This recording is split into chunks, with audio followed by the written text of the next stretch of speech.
Hola, en el día de hoy estamos iniciando una nueva serie de sermones que tiene por título Amor Eficaz.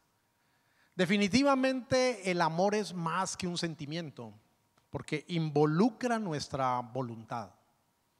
El amor muchas veces demanda trabajo y en ocasiones arduo trabajo.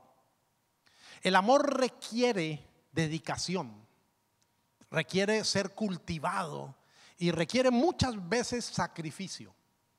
Sin estas características, nuestras relaciones no pueden prosperar. Y si nuestra vida no tiene estas relaciones de amor, entonces se marchita, no florece. Por eso queremos centrarnos en el amor de Dios y en sus implicaciones, para ver cómo podemos aplicar esto en las diferentes relaciones interpersonales a las cuales estamos llamados nosotros como seres humanos a participar.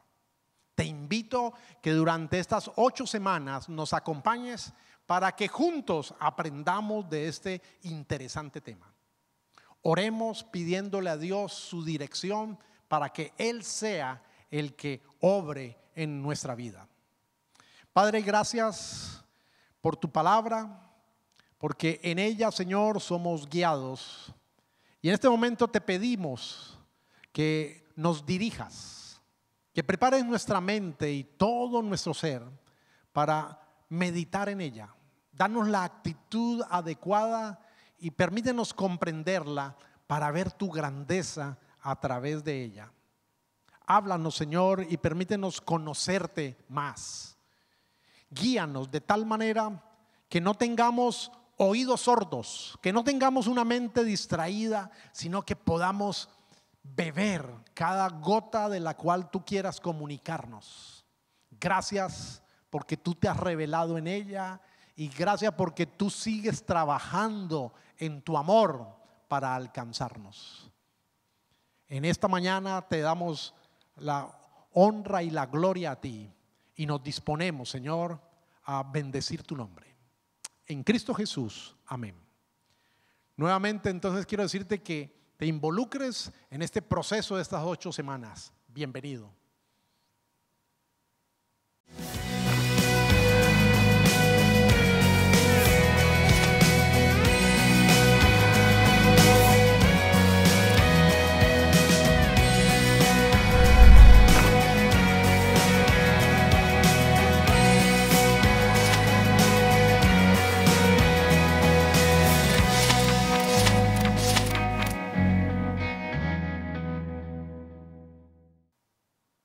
Al enfocarnos en el Dios de la Biblia, resalta que Dios es amor. Y la buena noticia de que Dios es amor es que Él ha trabajado constantemente por nosotros. En Cristo Jesús, Él ha hecho la obra de amor más grande al entregarse a sí mismo por nosotros. Por eso hoy, en este primer episodio de esta serie, queremos enfocarnos para ver cómo es que el amor de Dios ha trabajado en nuestro favor. El título que le hemos colocado es Uno mismo, para que cada uno nos relacionemos, nos veamos en relación con ese amor que Dios nos ha demostrado en Cristo Jesús. Por eso acompáñeme leyendo en la carta a los Romanos, capítulo 8, ya el final del capítulo, los versículos 31 al 39. Dice así: ¿qué pues diremos a esto? Si Dios es por nosotros, ¿quién contra nosotros? El que no escatimó ni a su propio Hijo, sino que lo entregó por todos nosotros, ¿cómo no nos dará también con él todas las cosas? ¿Quién acusará a los escogidos de Dios? Dios es el que justifica. ¿Quién es el que condenará? Cristo es el que murió, más aún el que también resucitó, el que además está a la diestra de Dios, el que también intercede por nosotros. ¿Quién nos separará del amor de Cristo? ¿Tribulación o angustia o persecución o hambre o desnudez o peligro o espada? Como está escrito: por causa de ti somos muertos todo el tiempo, somos contados como ovejas de matadero. Antes, en todas estas cosas somos más que vencedores por medio de aquel que nos amó.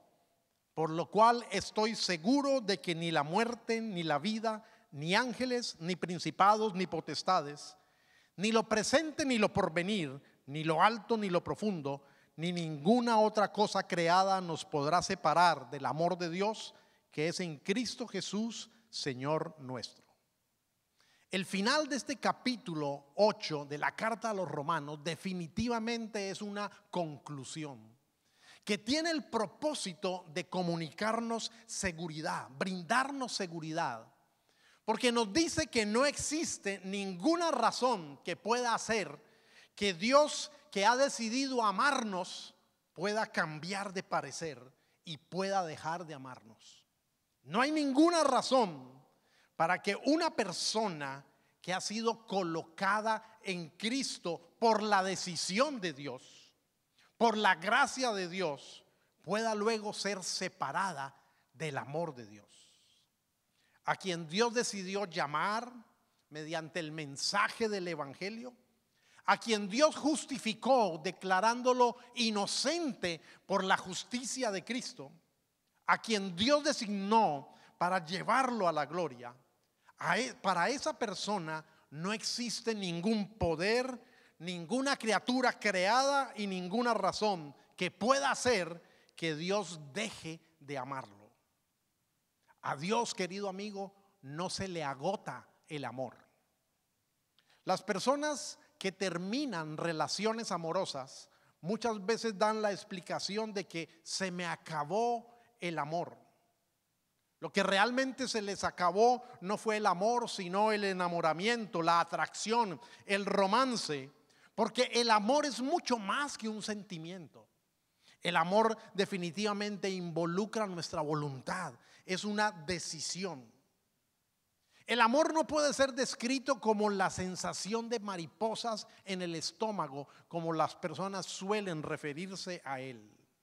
Posiblemente nunca han amado de verdad, porque el amor demanda decisión, el amor demanda entrega, es mucho más que un impulso. Por eso es que es tan interesante este capítulo de Romanos 8. Déjeme en primer lugar mostrarle cuál es su contexto. Es muy importante que entendamos ese contexto, porque ahí se nos está asegurando que no seremos separados del amor de Dios por ninguna razón. Este capítulo comienza afirmando que quien está en Cristo, quien pertenece a Cristo, no tendrá condenación de parte de Dios. Pero a su vez este capítulo termina entonces diciendo que no será separado del amor de Dios, que ni tribulación, ni angustia, ni persecución, ni hambre, ni desnudez, ni peligro, ni espada, ni la muerte, ni la vida, ni los ángeles, ni los principados, ni las potestades, ni lo presente, ni lo porvenir, ni lo alto, ni lo profundo, ni ninguna otra cosa creada podrá separarnos. El apóstol Pablo se aseguró de que en esta lista estuviera absolutamente todo, lo incluyó todo. Todo lo que tú puedas pensar e imaginarte está dentro de estas categorías. Por lo tanto, absolutamente nada puede separarnos del amor que Dios decidió brindarnos en Cristo Jesús. Pero en el medio de este contexto, que comenzó con no condenación y terminó con no separación del amor de Dios, en el medio se nos dice que Dios hace que todas las cosas, Él dispone que todas las cosas para el bien de los que ama, es decir, de los que Él ha llamado de acuerdo a su propósito. Dice que para que sean hechos conforme a la imagen de su Hijo, conforme a la imagen, al carácter de Cristo Jesús, para que Él, o sea, para que Cristo sea el primogénito entre muchos hermanos. El amor de Dios ha trabajado duro, constante en nuestro favor, porque Él soberanamente lo decidió así. Nos escogió, nos llamó y está trabajando aún para conformarnos de acuerdo a la imagen, al carácter de Cristo, y nos llevará hacia el final a alcanzar lo que Él mismo se propuso alcanzar. Nos llevará hasta el final, porque este es un amor extraordinario. Este es un amor que es hasta incomprensible. Con razón, el mismo apóstol Pablo dijo que él había recibido el privilegio de anunciar el evangelio de las insondables riquezas de Cristo, según Efesios 3:8. Otras versiones dicen incalculables, infinitas o incontables riquezas de Cristo. También Pablo oró para que los creyentes de la ciudad de Éfeso, al igual que todos los que han sido apartados para Dios, pudieran comprender cuán ancho y largo, alto y profundo es el amor de Cristo. En fin, que conozcan ese amor que sobrepasa nuestro conocimiento, según Efesios 3:18 y 19. Esto es una paradoja, porque Pablo está orando para que comprendamos algo que está más allá de nuestro conocimiento. Solo Dios puede en su palabra realmente mostrarnos cuán extraordinario es su amor, el que Él ha decidido darnos en Cristo Jesús. Ahora, debo hacer dos aclaraciones aquí. La primera de ellas, yo sé que hay creyentes que no gozan de esta seguridad del amor de Dios, porque ellos consideran que se pueden extraviar en el camino, que se pueden salir del camino y no regresar y no llegar hasta el final. Ellos piensan más o menos de la siguiente manera: hemos visto varias personas que asisten a la iglesia, que se declaran creyentes, pero que luego abandonan la comunión con Dios y nunca regresan.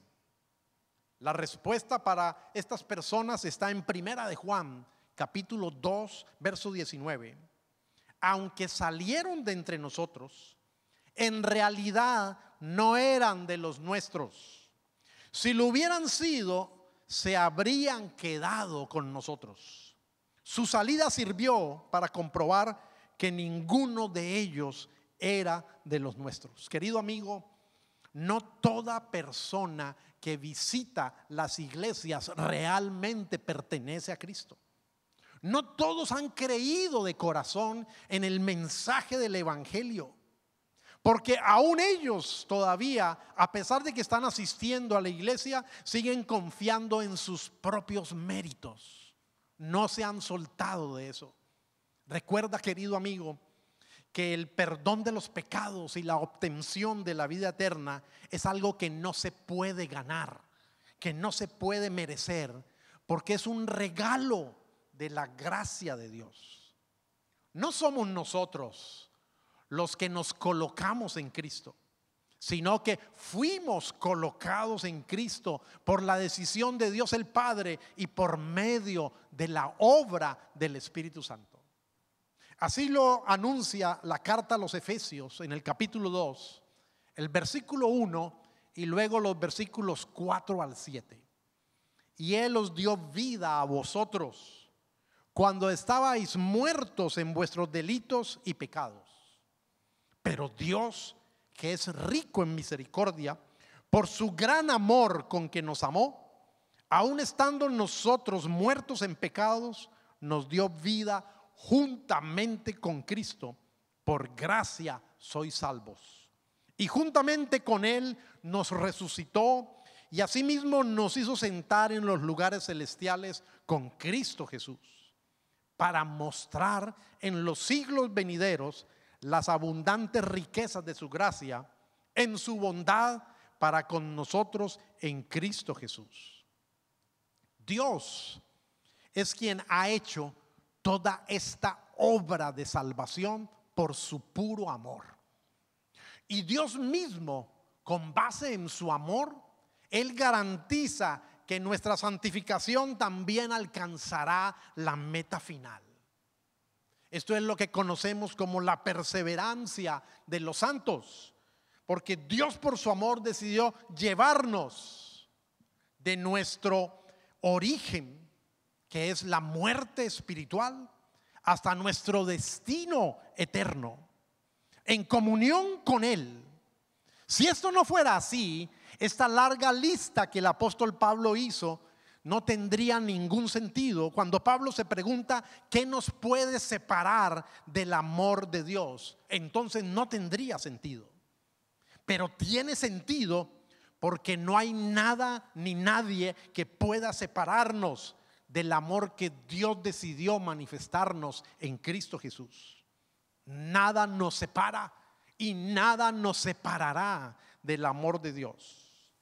No es licencia para vivir como queramos, o no es licencia para pecar, porque quien ha sido colocado en Cristo entiende que no lo merece, entiende que tiene una deuda de gratitud con el amor de Dios, y esto es lo que lo motiva para vivir en comunión con Dios.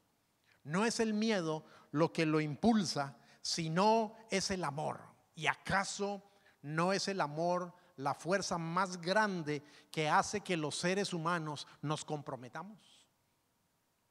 Lo segundo que deseo aclarar es que cuando este capítulo declara que todas las cosas nos ayudan para bien, o cuando dice que cómo no nos dará también con Él todas las cosas, no lo está diciendo en el contexto de nuestro confort, de nuestro placer o de nuestro deleite. Muchas personas equivocadamente piensan que como las cosas les están yendo bien, entonces eso significa automáticamente que Dios está con ellos. Pero no siempre este es un parámetro adecuado. El contexto de darnos todas las cosas es con respecto a que Él nos escogió, a que Él nos llamó, Él nos justificó y Él nos glorificó. Es decir, que Él garantiza que Él proveerá todo lo que sea necesario para llevar a cabo su obra, para llevarnos de acuerdo a su propósito a un feliz término. Dios no deja las cosas a medio hacer. Dios no abandona sus propósitos en mitad de camino. Filipenses 1:6 dice: estando persuadido, o sea, estando convencido, estando seguro de esto, que el que comenzó en vosotros la buena obra, la perfeccionará hasta el día de Jesucristo. Las cosas que nos ayudan para el bien son conforme al propósito de Dios y no conforme a un propósito nuestro separado o distinto al de Él. Por eso es que la Escritura nos dice que estamos en las manos de Dios y que nadie nos puede arrebatar de su mano. Juan 10:28: y yo les doy vida eterna y no perecerán jamás, ni nadie las arrebatará de mi mano. Mi Padre que me las dio es mayor que todos y nadie las puede arrebatar de la mano de mi Padre. Está haciendo una comparación, llamándonos ovejas porque estamos en el cuidado del pastor, en su mano, y nadie puede arrebatarnos de su mano. El contexto no es que Dios va a evitar que suframos o que pasemos por dificultades o que experimentemos enfermedades, porque si fuera así, tampoco tendría sentido que Pablo se preguntara qué lo puede separar del amor de Dios, y que él incluyera tribulación, angustia, persecución, hambre, desnudez, muerte, vida, ángeles, lo presente, lo porvenir, lo alto, lo profundo y cualquier otra cosa creada. Podemos experimentar cualquiera de estas circunstancias y nada de eso nos separará del amor de Dios. Este pasaje de Romanos 8 lo explica de una manera muy clara. ¿Cómo es que el amor de Dios ha trabajado en nuestro favor? Pero obviamente que yo necesitaría más de un episodio, más de un sermón para explicarlo con detalle, y hemos planeado solamente tener un sermón para este tema. Así que voy a tocar algunos de estos aspectos que aparecen aquí en este capítulo. El versículo 31 afirma que Dios es por nosotros, es decir, está a nuestro favor, está de nuestro lado. Entonces pregunta a manera de comparación: ¿quién contra nosotros? Queriendo decir, no importa quién pueda estar en contra de nosotros, al fin y al cabo, quien más importa, el más importante, el más poderoso, el único que realmente puede determinar las situaciones, está a nuestro favor, está de nuestro lado. Así que la pregunta que nosotros deberíamos hacernos es: ¿cómo sabemos que Dios sí está por nosotros? ¿Cómo sabemos que Dios sí es por nosotros? Lo interesante es que este mismo texto lo explica y lo hace de una manera muy amplia. Tomaré algunas de estas respuestas para mencionarlas hoy. Sabemos que Dios sí está por nosotros porque no nos negó ni a su propio Hijo, sino que lo entregó por nosotros. Normalmente nosotros los padres preferimos entregar nuestra vida para poder preservar la vida de nuestros hijos. El amor nos impulsa a eso. Estuve esta semana observando un video que ocurrió, creo que en Brasil, en una cafetería, donde ocurrió un asalto y una madre se lanza al suelo para cubrir con su cuerpo la vida de su pequeño hijo. Ella estuvo dispuesta a morir, pero servir de escudo para proteger la vida de su hijo. Desde hace varios años atrás leí una historia de cómo soldados norteamericanos escucharon un llanto debajo de un puente en medio de un crudo invierno en un país del lejano oriente. Y cuando estos soldados bajaron y llegaron de donde provenía este llanto, encontraron el cuerpo de una mujer arropando, protegiendo a su pequeño bebé, que fue el único que sobrevivió de los dos. Eso hace el amor de un padre, de una madre. Pero Dios, el Padre, estuvo dispuesto a entregarnos la vida de su Hijo. Estuvo dispuesto a darnos a Cristo para la peor de las muertes, con tal de rescatarnos, de alcanzarnos con su favor. Estuvo dispuesto a entregarlo para que Cristo muriera la muerte que cada uno de nosotros merecía morir, para darnos la vida que nosotros no podemos lograr por sí mismos. Con razón, el evangelista en Juan 3:16 dice: porque de tal manera amó Dios al mundo, que dio a su Hijo unigénito, para que todo aquel que cree en Él no se pierda, mas tenga vida eterna. Cada vez que dudes del amor de Dios, recuerda que para salvarte a Dios le costó todo. Que Cristo vivió la vida que solo Dios podía vivir en medio de nosotros los seres humanos, pero que Él murió la muerte que solo Él no merecía, para darnos la vida que nosotros no merecemos y que nunca hubiéramos podido obtener por nosotros mismos. Si tienes dudas, si en algún momento sientes que el amor de Dios no está obrando en tu vida, te animo a que leas el capítulo 22 del primer libro de la Biblia, del libro de Génesis. Porque de una manera magistral, Dios a través de la pluma de Moisés pintó anticipadamente, siglos antes, lo que sería el costo de entregar a su hijo. Lo anunció de manera anticipada mediante la experiencia de Abraham, cuando Dios probó a Abraham y le pidió que sacrificara a su hijo. Y dice el texto, a su único, a quien Abraham amaba. Pero la enorme diferencia es que para el hijo de Abraham, para Isaac, hubo un sustituto. Hubo un sacrificio que lo reemplazó y no fue necesario que Isaac fuera llevado a la muerte. Dios no lo permitió. Pero para Cristo no hubo un sustituto. Para Cristo no hubo un reemplazo, porque solo su sangre era inocente, el justo precio para el pago de nuestros pecados. Este texto en Romanos 8 también nos deja saber que Dios está por nosotros cuando nos pregunta y responde en el verso 33: ¿quién acusará a los escogidos de Dios? Dios es el que justifica. No hay acusación alguna que pueda hacer que Dios cambie de parecer con respecto a uno de sus escogidos que ha sido justificado. No hay acusación que pueda prosperar. Uno de los nombres que recibe el enemigo de nuestras almas es diablo, y significa acusador, así como Satanás significa adversario.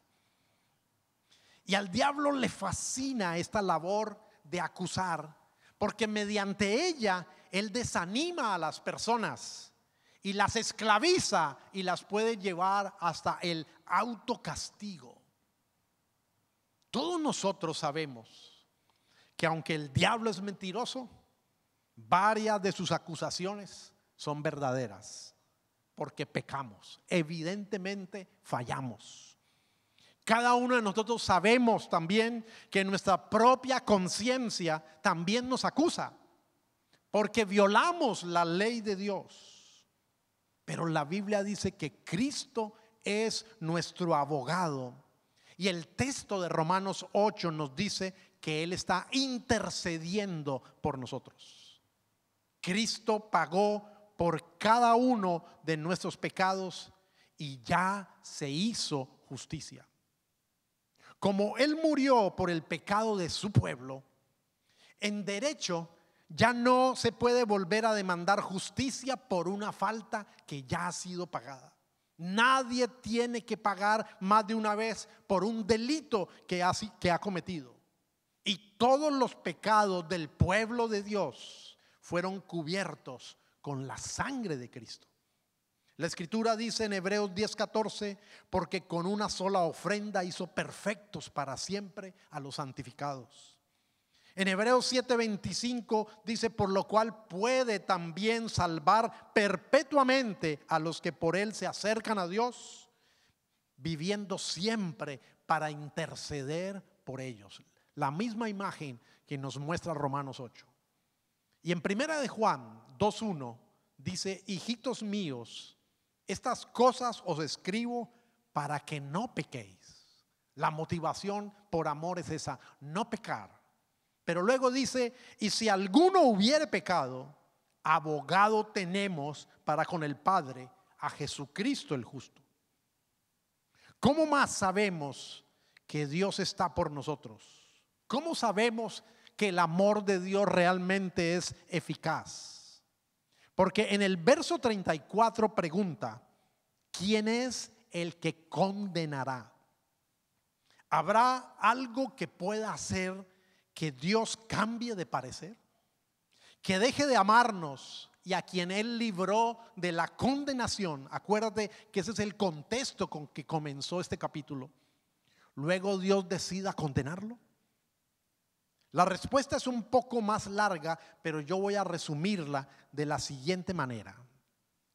No es posible que haya condenación para su pueblo porque Cristo es el que murió.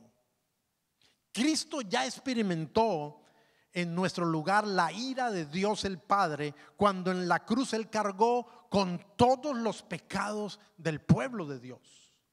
Cristo experimentó en nuestro lugar lo que es el repudio de la ira de Dios. Por eso Él lanzó un grito desesperado: Dios mío, ¿por qué me has desamparado? Si usted quiere tener una imagen más clara de lo que fue el peso de los pecados del pueblo de Dios en Cristo y lo que fue la aplastante ira de Dios el Padre sobre el Cordero inocente, lea con detenimiento el Salmo 22, escrito casi 1000 años antes de Cristo, y describe exactamente la experiencia de la cruz de una manera admirable, por el amor de Dios que así lo había planeado. No es posible que haya condenación para su pueblo porque Cristo resucitó. La semana pasada usé el versículo de Romanos 4:25 donde dice que Él resucitó para darnos justificación. No es posible que haya condenación para su pueblo porque Cristo se sentó a la derecha del trono de Dios. Esta es una figura que quiere decir que Jesús como sacerdote ya terminó su labor, ya presentó el sacrificio, ya su obra está completa y plenamente aceptada por el Padre, porque la resurrección así lo garantiza. La demanda de justicia de Dios el Padre ya quedó satisfecha. La deuda ha sido totalmente pagada. Eso es lo que significa que Cristo es nuestra propiciación, como lo dice también la carta a los Romanos en el capítulo 3. Él es el único que dejó satisfecha la demanda de justicia de Dios el Padre. Así que, ¿cuál debe ser la conclusión cuando nosotros vemos esta expresión tan grande del amor de Dios trabajando en nuestro favor? No hay amor más grande y eficaz que haya trabajado para nuestro bien que el amor de Dios. Si por alguna causa en tu pasado tú tuviste carencia de amor, si por alguna razón te faltó ser reafirmado en amor, o de pronto por causa de tu propia inseguridad, o por causa de una incorrecta enseñanza con respecto al favor de Dios, que es inmerecido y que no se puede ganar, si no tienes esta seguridad en tu alma, te invito a que vuelvas tu atención a las afirmaciones de la palabra de Dios. Dios se ha revelado, Dios se ha dado a conocer en su palabra y nos está gritando su inmenso amor eficaz. Todo lo que Él ha hecho en nuestro favor. Jesús dijo en Juan 15:13: nadie tiene mayor amor que este, que uno ponga su vida por sus amigos. Jesús nos ha llamado así, amigos, por su decisión. Dios ya nos ha demostrado de la manera más grande, más concluyente, cuánto realmente nos ama. Sería paradójico decir: el Dios que es todopoderoso ya no puede demostrar una mejor manera su amor, porque ya lo ha hecho en la cruz de Cristo Jesús. Y en Juan 17, versículo 23, que es uno de los versículos que a mí personalmente me fascina, me agrada, me comunica mucha seguridad. Jesús está orando y está hablando con el Padre y le dice: yo en ellos y tú en mí, para que sean perfectos en unidad, para que el mundo conozca que tú me enviaste y que los has amado a ellos como también a mí me has amado. Me llama mucho la atención saber que estoy incluido en ese a ellos. y que estoy incluido por la decisión soberana de Dios, por su bondad, por su gracia, por su misericordia derramada, demostrada en Cristo Jesús. Cristo está orando para que sus seguidores entiendan que el amor del Padre hacia nosotros es el mismo amor que Él tiene por su Hijo, que es perfecto. Qué cosa tan extraordinaria que Dios permita que su palabra realmente cautive tu atención y sane cualquier herida, cualquier dolor, cualquier faltante, para que te apropies de este inmenso amor, porque este inmenso amor es el que vamos a necesitar luego en cualquier relación interpersonal en las cuales nosotros los seres humanos estamos llamados a participar. Ora conmigo, por favor, en este momento. Padre Celestial, gracias, 1000 veces gracias por tu amor declarado en tu palabra a través de la obra extraordinaria de Cristo Jesús. Gracias por no habernos negado a Cristo Jesús. Gracias por este amor tan constante, tan grande, tan abundante, que ha trabajado en nuestro favor, liberándonos de la condenación y asegurándonos que nada ni nadie nos puede separar de tu amor. Que tu decisión es firme y que lo que tú te has propuesto, tú lo llevarás a feliz término. Tú lo harás hasta alcanzar lo que te has propuesto. Señor, estoy agradecido, estoy impresionado y realmente mi alma se alegra y se quebranta al saber la inmensidad de tu favor. Pero oro para que esta seguridad sea en cada uno de las personas que tú has llamado a ser parte de tu pueblo. Señor, oro para que las heridas del pasado, las cicatrices no sanadas, oro para que los recuerdos de ausencia, de carencia, no levanten la voz más fuerte que la voz tuya, que nos dice que en Cristo Jesús hemos sido amados y que Cristo ya se sentó a tu diestra y desde allí sigue intercediendo por nosotros. Señor, que los corazones que puedan estar tristes, abatidos, desorientados, solos, confundidos, encuentren su norte, encuentren la brújula clara en el amor innegable tuyo. Te alabo y te bendigo y te doy gracias por la inmensidad de esta aceptación y de este perdón, por el regalo de la vida eterna, por el amor con que tú nos has abrazado. Oro para que aquella persona que en este momento está escuchando y que aún no te conoce, que tiene dudas, que tiene preguntas, tú le atraigas hacia ti en tu bondad y en tu misericordia, y Cristo Jesús se convierta en la expresión más clara de tu amor, en la salvación y en el perdón de los pecados para Él. Te adoramos, te exaltamos, te bendecimos. En Cristo Jesús. Amén. No olvides, aprovecha el resto de esta semana, lee el Salmo 22 y lee Génesis 22, donde Dios de manera anticipada ha mostrado la inmensidad de su amor. Dios te bendiga.